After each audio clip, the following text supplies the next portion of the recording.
En Exitosa presentamos Hablemos Claro. La tarea de aquí para adelante es hacer lo que el país necesita que ocurra. Un entendimiento entre el Ejecutivo y el Congreso para enfrentar las tareas urgentes que tienen que ver con la pandemia, que tienen que ver con la recuperación económica y con la activación de diversos sectores y con tareas incluso de más largo aliento, la renegociación de los contratos de camisea. Todos están de acuerdo con que hay que renegociar esos contratos. Entonces, trabajemos todos juntos porque las cosas se hagan bien. El día de ayer ocurrió finalmente lo que tenía que pasar y hace rato, pero finalmente, más vale tarde que nunca.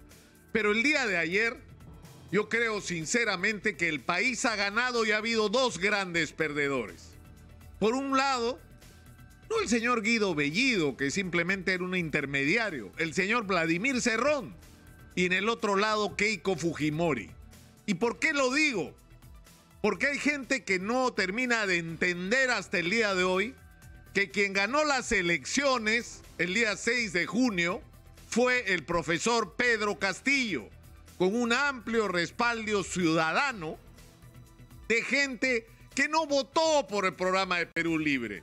Votó por el cambio, votó porque las cosas sean diferentes, porque se atiende el interés de los ciudadanos, porque hay un cambio en la conducción del país, porque no nos sigan gobernando los mismos políticos que nos han puesto durante todas estas décadas de crecimiento extraordinario en la situación en la que estamos.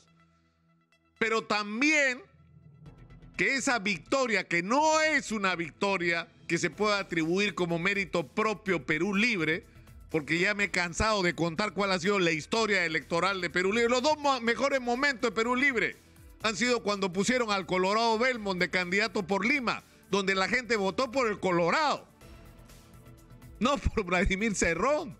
Y ahora que pusieron al profesor Castillo, donde quien votó, la gente votó fue por Pedro Castillo.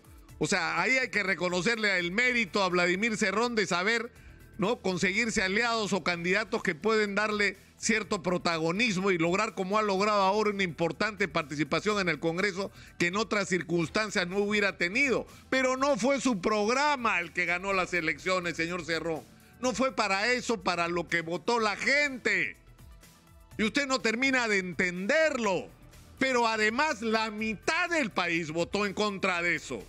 Y eso significa que para gobernar este país no solamente hay que ser conscientes de que la gente no votó por un programa radical, ultraizquierdista, sino por un programa de cambio, pero de un cambio que tiene que hacerse con responsabilidad, no solo porque la sensatez lo ordena, sino por la circunstancia de que estamos en un país dividido. Y esa división se expresa claramente en quién tiene la mayoría en el Congreso.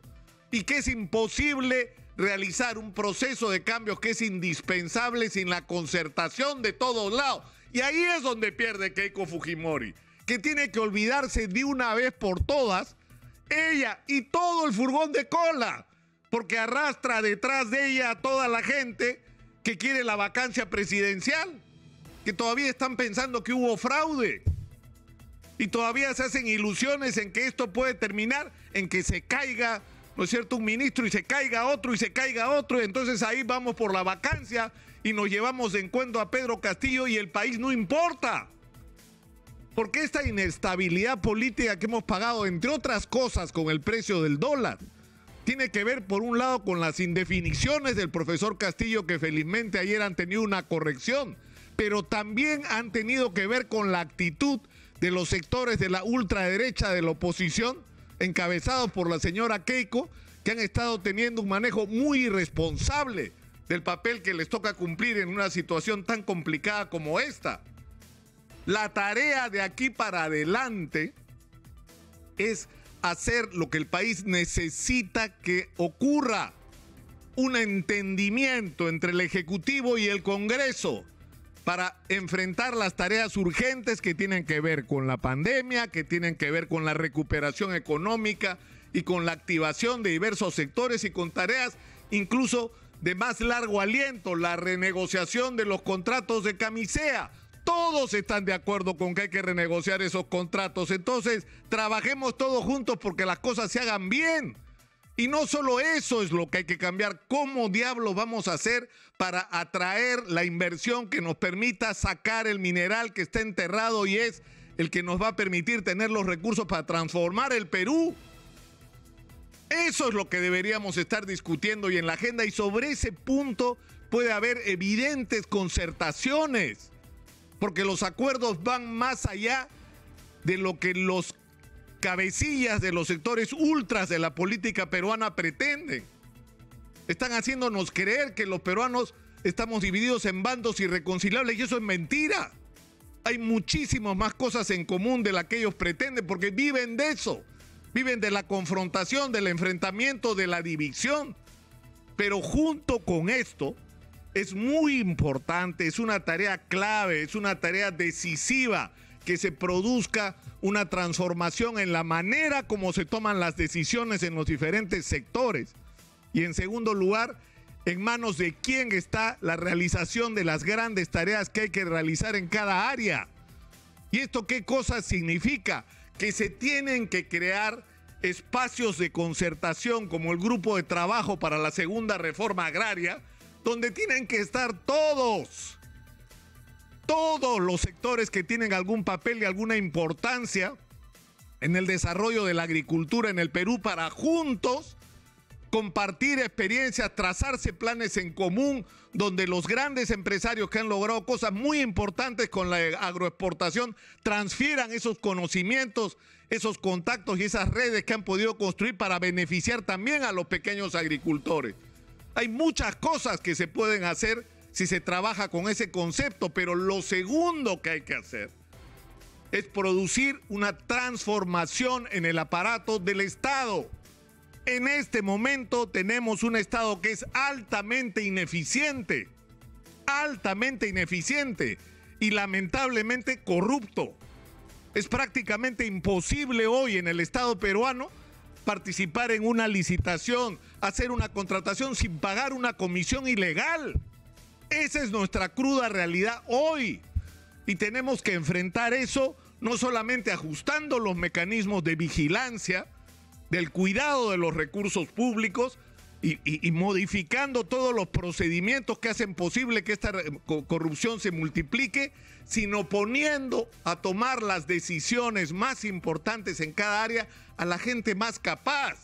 Uno puede decir, es un defecto que el presidente Castillo no tenga sus propios equipos de técnicos para enfrentar las tareas que el Perú tiene, pero también puede ser una virtud.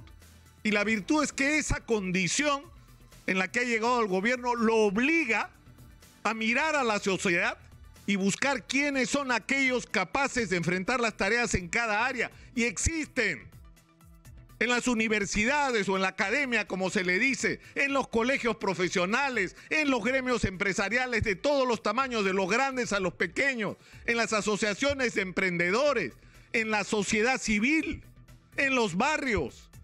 Es decir, en las agrupaciones de productores, en todos lados hay gente capaz, calificada, que está dispuesta a servir a su país y cuya ideología no importa. Lo que importa es que saben qué es lo que está pasando, saben qué es lo que hay que hacer y saben cuáles son los pasos que hay que dar y no les interesa enriquecerse.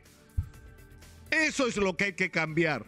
Eso es lo que tiene que ser una tarea enfrentada en conjunto por el gobierno y por la oposición y por el Congreso de la República. Yo creo que a partir de este momento se empieza a medir la responsabilidad de cada cual. Cada uno hoy tiene claro el rol que debe cumplir con respecto a estas tareas. Y los mensajes que originalmente o inicialmente han dado, por un lado el presidente, es un mensaje muy breve, pero significativo porque ha resumido las líneas con las que se supone se va a conducir esta nueva etapa del gobierno. Pero también ha sido positiva la declaración de la presidenta del Congreso en el sentido de reconocer la voluntad del presidente de llevar las cosas en una corriente hacia la conciliación y el entendimiento. Cada cual tiene hoy una responsabilidad que asumir y el Perú entero no solo está mirando, el Perú está esperando que los políticos se ocupen de sus problemas. Hablemos claro.